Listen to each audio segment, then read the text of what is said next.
Again, I'm very eager to continue my discussion with Darrell Brazell. He has been a pastor for over 30 years, and Darrell has tons and tons of experience, like far more than most professionals in the field of sexual addiction, unwanted sexual behavior, and betrayal trauma. In fact, he goes so far back in this field that when I first started on my betrayal trauma journey in 2004, he was one of the first people I spoke to. And his knowledge, compassion, guidance, and understanding provided me with a level of relief, validation, and support that I can't even explain to you how much of a game changer it was. Darrell and I already released one podcast episode that was amazing, where he unpacked this concept of a secret sexual basement that a lot of people with unwanted sexual behavior have. Today, we're going to continue that discussion. And this episode is specifically as a source of encouragement, information, and guidance for people helpers, for people who are pastors, counselors, ministry leaders. And so if you missed the first episode and you want more, Darrell went into great depth about the secret sexual basement and its impact on the family system and its impact on the betrayed partner. To kick us off today, Darrell, would you briefly describe, for anybody who didn't listen to the other episode, what is this secret sexual basement that is based on the work of Dr. Omar Minwalla? Yeah, the secret sexual basement, I'll try to be brief. It's hard to be brief because it has so many nuances to it. But if you can, just picture, if you're able to take a street view of a house, picture a nice house, suburb, picket fence, 2 kids, a dog, a lovely wife, wonderful family. And if you could zoom in, you see them at the dinner table and everything seems, like straight out of Mayberry or someplace like that, and everything seems wonderful. You might notice the husband seems a little disconnected or distracted, but other than that, it seems like the perfect family. But then if you zoom back and are able to see, see ground penetrating radar view, you see that under the house, there's this secret basement that is the husband has built. And in that secret basement, he periodically disappears and goes down and he looks at pornography. He engages in masturbation. He may visit strip clubs, or he might even do prostitutes or have sexual encounters with others outside of his marriage. And no one in the family knows about the basement. And so there's these 2 realities going on. There's these 2 worlds. When he's upstairs, he's Mr. Wonderful. And when he's not, the family's wondering, where is he? Where's Dad? And so they often ask questions. Dad, where were you? We've been missing you. And he makes excuses. He gaslights them. And gaslighting is the reshaping of someone's reality. No, I've been here all the time. You're imagining things. Because of the activity going on in the basement, there's often toxic fumes that are eking up through the floorboards and the carpet. And when the wife or someone asks about the stench, he just opens a window and says, yeah, I don't know what that is. Or he sprays some air freshener to cover it up. Or even worse, he just looks her in the eye and says, woman, you're crazy. You're imagining things. You're making mountains out of molehills. What's wrong with you? And so he turns it around on her. And as a result of that, she is forced into this incredible place of, do I trust my gut or do I trust my husband? And many, if not most wives in that place initially, they choose to trust their husband because, after all, he's their primary attachment. And the thought of losing connection with him is terrifying. And so they ignore their gut and they lose more connection with themselves. And this can go on for weeks, months, years, decades. And then one day something happens. And maybe the husband doesn't get the hatch closed good enough to the basement. And the wife discovers it when she's cleaning out a closet and she moves some carpet around and she goes, "Oh, what's this?" And she sticks her head down and all of a sudden she gets a glimpse. She's on his computer because something's not working right on hers. And she opens a screen and an automatic, something pops open, and then she looks at the history and sees all these horrific names in the URLs. Or even more tragic, which some wives do, she goes down this path of clicking on them to see what it is, and she just gets an incredible harm dumped on her as she experiences things and sees things that maybe she didn't even know existed before. Yeah. And that, unfortunately, is the reality of hundreds of thousands of wives in our churches right now. And unfortunately, for the most part, the church has been pretty quiet. I would say mostly silent. And that is a travesty that is not protecting the wives and the women and the daughters and the children, the sons also, because they're going to end up repeating these patterns. Yeah. And one of my passions, one of my real frustrations is that in the church, we shy away from it. Mm-hmm. And we only occasionally play lip service with it, with an occasional sermon that basically says, porn's bad, don't do it. Adultery's bad, don't do it. And we don't really dig into what's really happening to our people and the damage that's happening to them. Mm-hmm. It's terrifying, I'm sure, for pastors and ministry leaders to consider this truth that this many people have secret sexual basements and this many families are being impacted by this. It would be far easier for that to not be the case and not be true, but yet it is. And so let's say a man goes to his church leadership or just finds a random counselor, a Christian counselor out there, and confesses his porn use.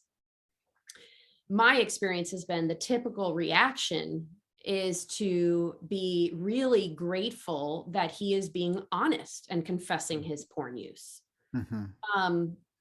And to assume that's all there is. Mm-hmm. Right. And if the wife is super distraught and distressed by it, to kind of blame her for like, why are you being so ridiculous about this? Like he's sorry.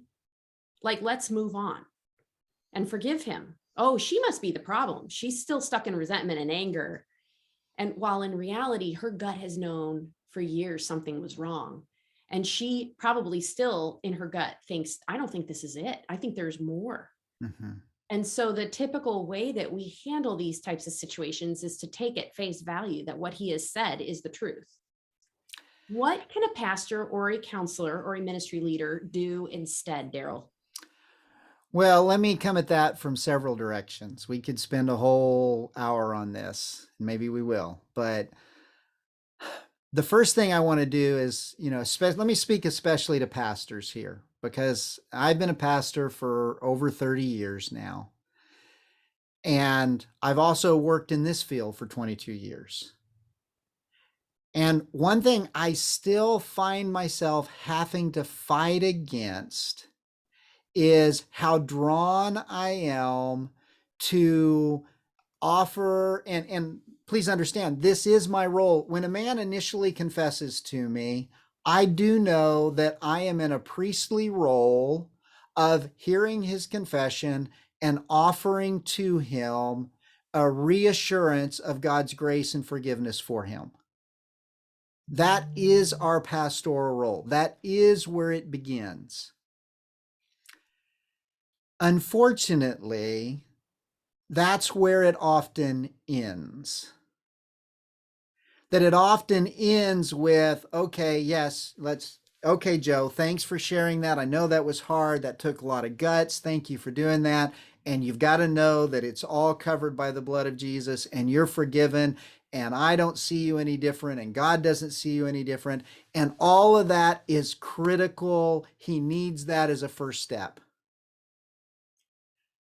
But what's missing here is steps 2, 3 through 97. And the reason I say that is because in 22 years of working with men, working with couples in this arena, I may have had 1, 2, maybe at the most 3 men who came in and put 70% of more on the table to begin with. The other vast majority, 97, 99% of men in their initial confessions have confessed to the tip of the iceberg. And I've had men in absolute sobbing, tearful, they seem to be incredibly broken. And yet, until they do the work of digging into their story, digging into their inventory, they are not psychologically capable of putting it all on the table. Mm. Again, I'll give Dr. Manwala credit for this too. One of the statements he's made numerous times in our training that's really been impactful to me is he's made the statement that he says one of the hardest things for the human psyche is to honestly face the damage he's done to someone he cares about. Yeah. And I can speak to that personally. I've been sober for 22 years. And so you might think, oh, well, it'd be easy for us to look back at, 25 years ago and for me to just own everything. And yet, what I will tell you is that even now, even with all the work we've done, I have to pray. I have to muster all the strength I have when my wife shares something that was hurtful to her to prevent my toxic shame to come flooding to the surface and want to defend, want to put up a wall of protection that says, well, I wasn't that bad. I didn't do that much. I didn't do, and, especially in the field I work in with as many sexual history inventories I've done with men, I've got a whole long list of people who've done, quote, worse than me.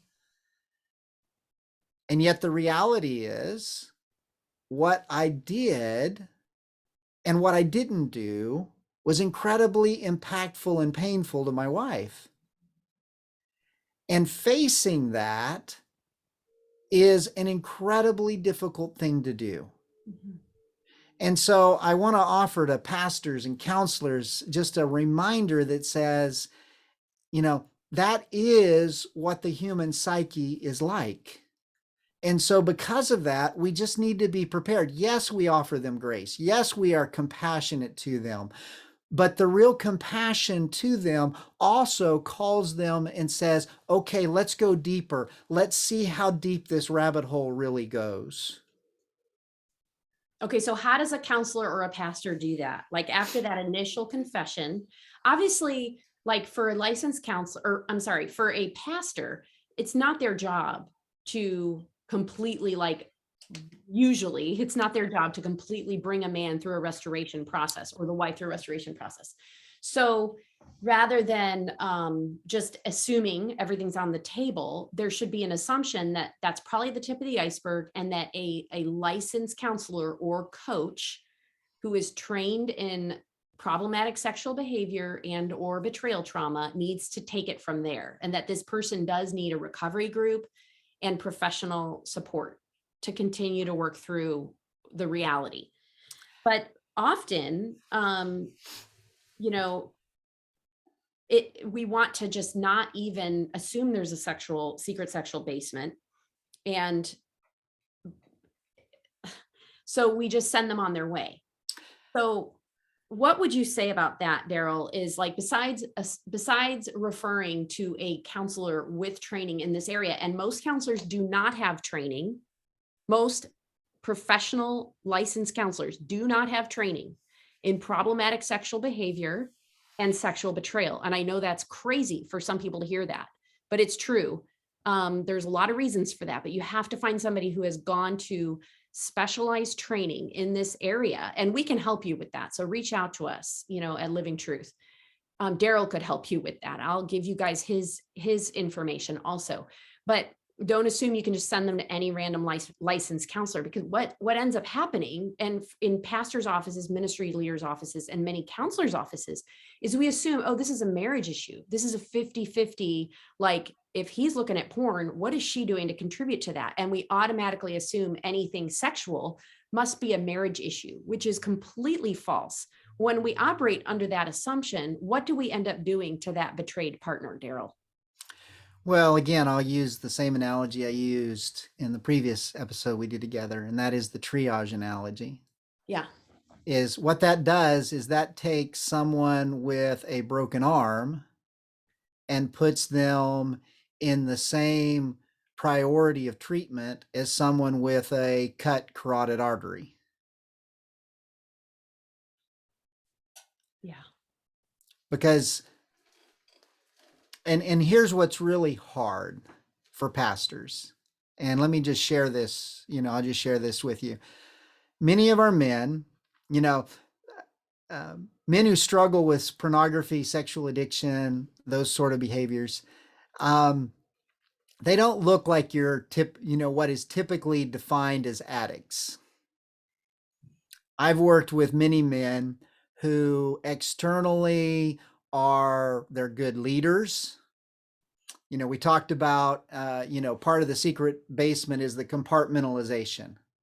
And so when they're not in their basement, when they've got their pastor hat on, or their deacon hat on, or their lawyer hat on, or their doctor hat on, they play the part really well. And they're often very likable. And so one of the things that I have to really fight against within myself, is liking my guys too much. And what I mean by that is that I like them and I don't want them to struggle and I don't want it to be hard for them. And what I have to step back and remember, especially in a pastoral role, we have to remember that our job is to protect all the sheep, not just the sheep that's in front of us. And the husband that's in front of you, yes, he is a lamb that needs cared for. But we also need to recognize that he's also likely been a wolf who has been doing incredible damage to another lamb, his wife, who oftentimes is in the background, and we don't even recognize that she's, 100 yards behind him, bleeding out in the field. And so because of that, we have to step back and really ask the hard questions, and ask, one of the questions I constantly ask my guys, I put it in our check-in groups, and I constantly bring this up, is the question, are you clean with your wife?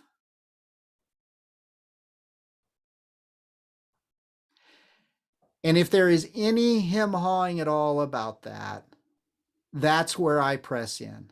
Now, I need to make a huge disclaimer here, because especially in that pastoral role, if a man comes in and confesses to pornography or some sort of sexual acting out behaviors, do not send him home to tell his wife about all his struggles right then. Thank you for saying that, Darrell. That there really has to be a disclosure process that once again is facilitated, guided by professionals. But here's something I do tell my guys all the time in that regard. I say, no, you are not ready, and she is not ready, but do not go home and sleep with her again until you get this ball rolling. Because what you do by sleeping with her when you have this outstanding is you are violating her consent. Mhm. Because when you sleep with her and she thinks you are this person, when reality you are this person, when she thinks you are the one that she sees every day above in the upper floors and she doesn't know about the basement, then one day she's going to wake up and realize, wait, I was not sleeping with who I thought I was sleeping. I did not know this person.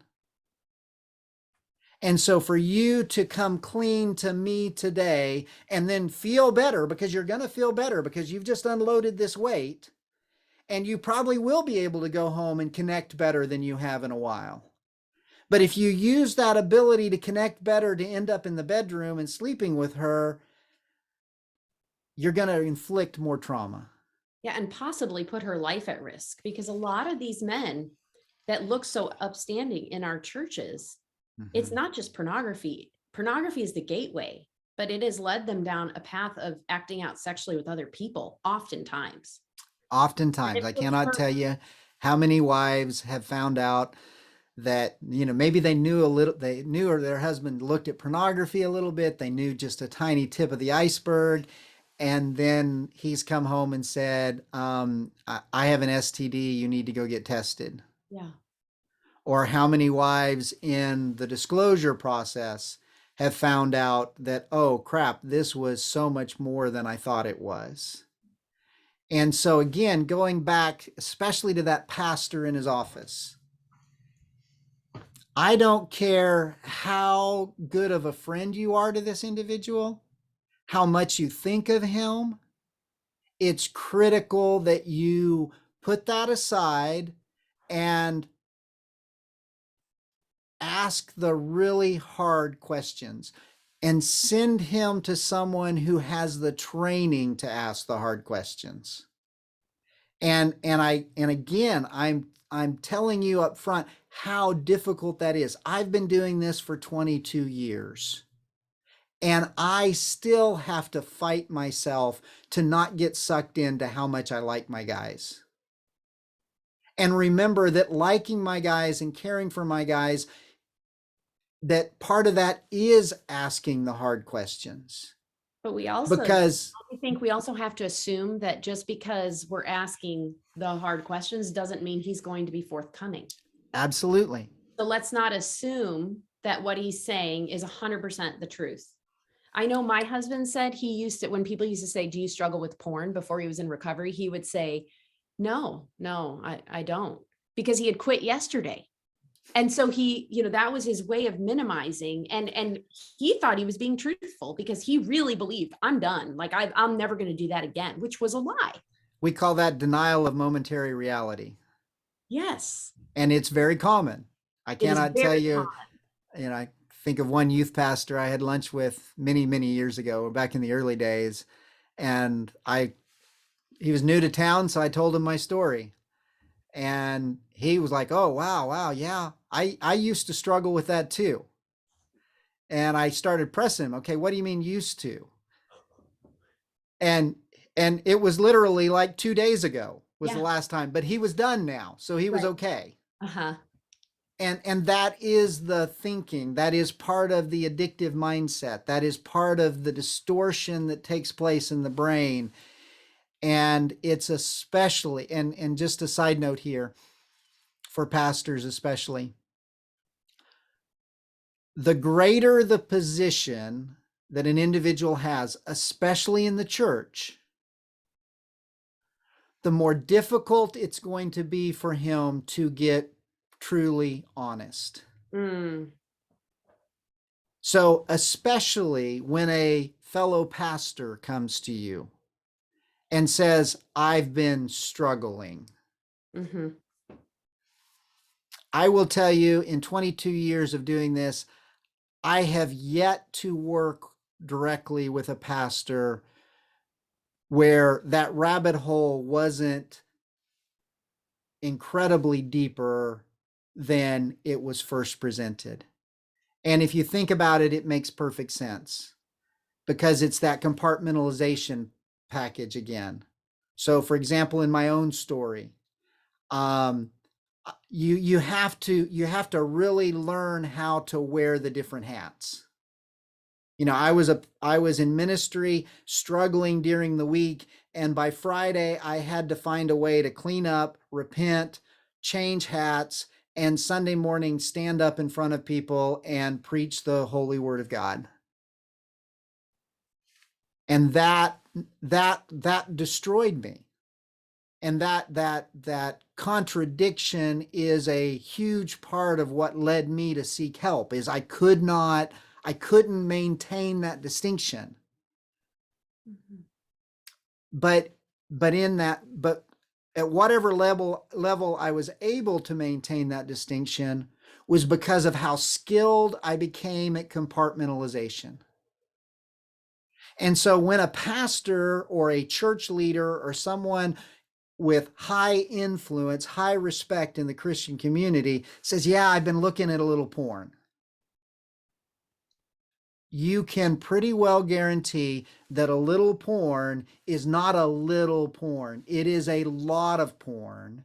It very likely also goes to other behaviors outside of pornography.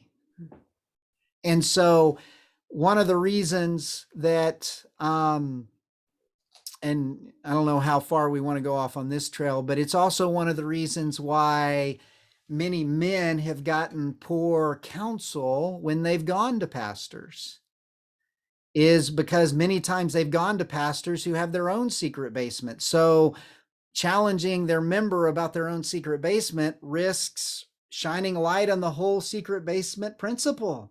Right. Yeah. So one word I'd like to say to listeners who are not in ministry or pastors or counselors is, if this is happening in your marriage, or say you're a pastor's wife listening to this, or a ministry wife, my encouragement to you is, don't go to your pastor to get help with this. A lot of people think we need to go to our pastor to get some counseling and help, but not only do you have no idea where he stands with this, and for that matter, there are therapists that I have referred people to that I know were acting out sexually the whole time I was referring. So it's not that a counselor is free from this problem either. I'm sorry, I'm making this sound really hopeless, aren't I? But it's not hopeless. It's not hopeless. Come to us, contact Darrell. We would love to help you find the right kind of help, but don't assume that the person you think you should go to is the one that's going to be equipped to help you. Yeah. And so circling back to a pastor or a therapist who has Yeah. someone comes in with this, one of the things that you cannot do is add to the wife's mistrust of her own gut. Yeah. Questions like, well, are you sure that this is going on? Or could are you maybe making this out to be bigger than it is? Or going Or, straight to, how often are you having sex with your husband? yeah, let's don't even go there. Yeah, I know that shouldn't even be a question. And Pornography yet, is completely separate from the marital relationship. yeah, I think we do need to do another episode, which we'll need to schedule in the future, because we have so much more we could talk about, Darrell. But for now, I'd love to just wrap up with, what if a pastor, a ministry leader, or any kind of people helper, and they want to help people that come to them with these kinds of behaviors, what can they do besides referring out to a therapist or a coach that's trained in sexual addiction and betrayal trauma? What else can they do to support a couple that comes forth with just a little bit of information? I think the biggest thing is get ready to dig in and get ready and support. I think one of the biggest things is support the wife in her drawing a line that says, we're going to get to the bottom of this. Just a real quick generality, but it's more than a generality.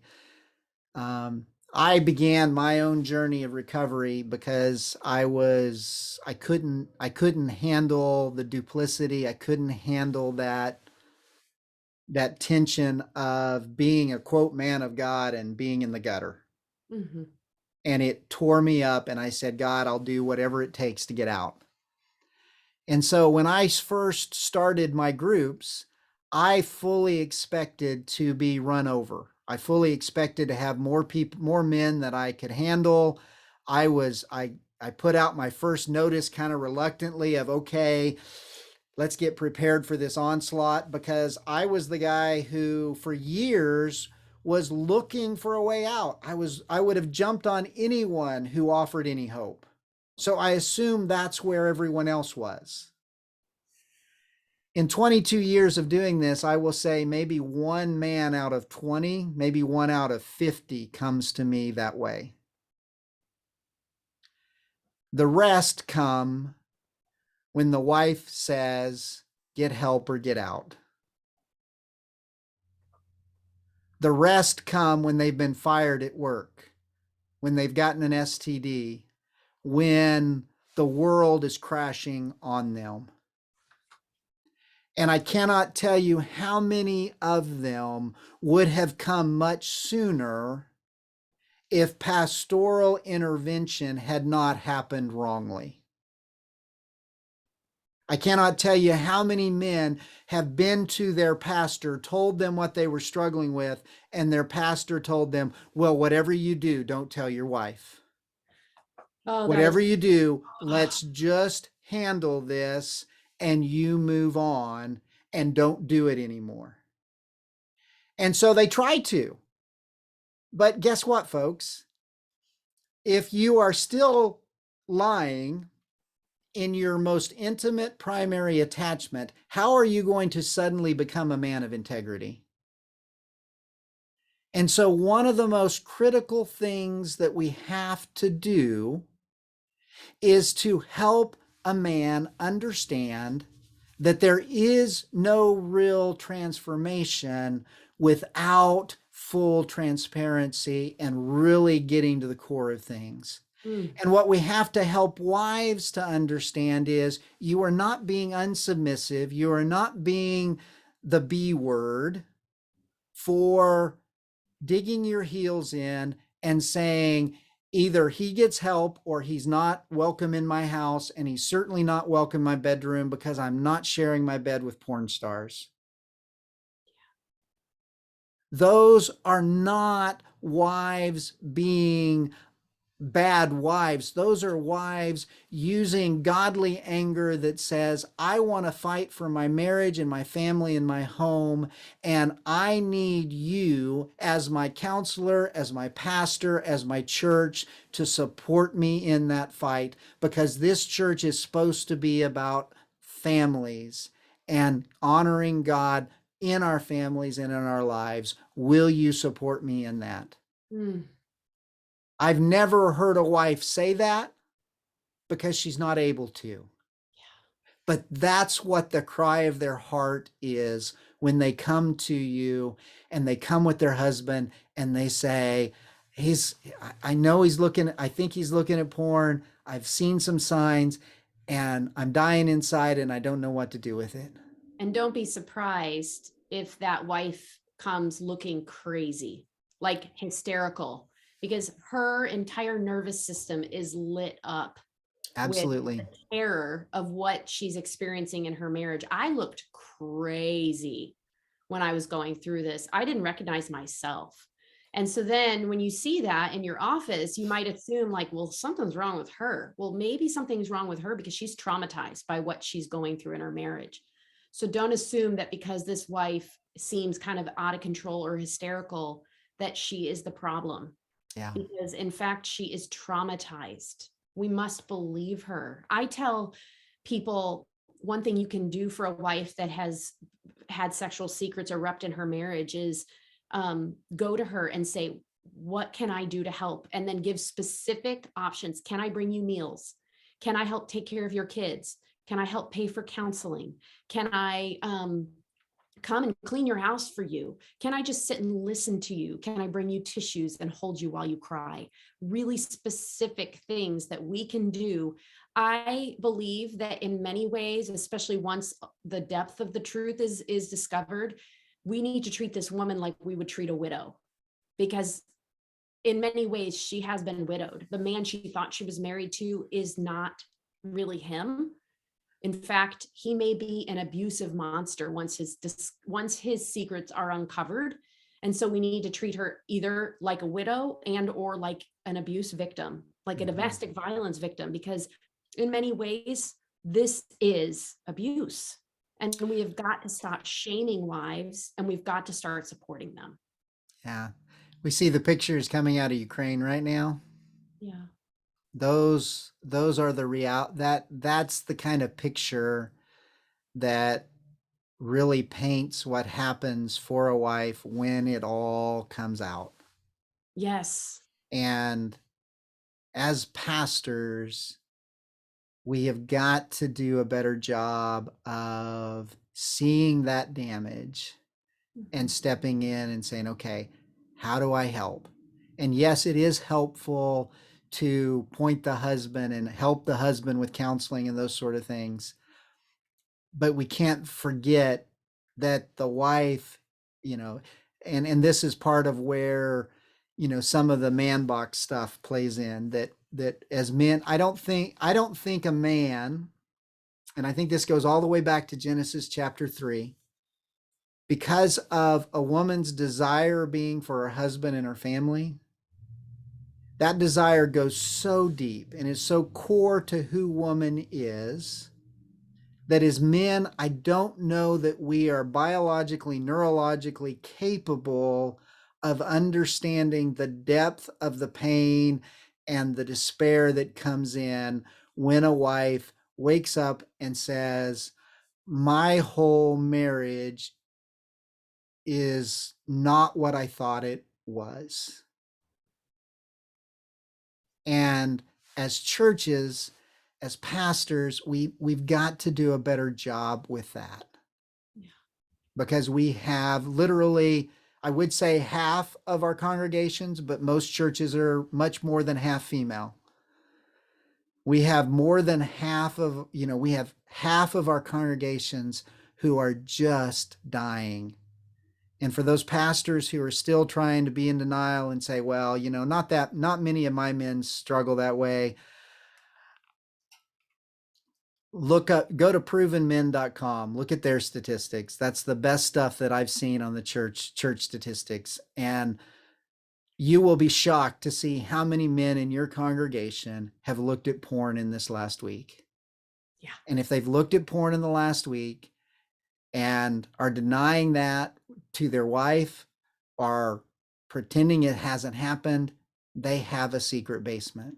Yeah. And that secret basement is doing incredibly more damage than you realize, than she realizes. Mm-hmm. And it's time to start blowing up some basements.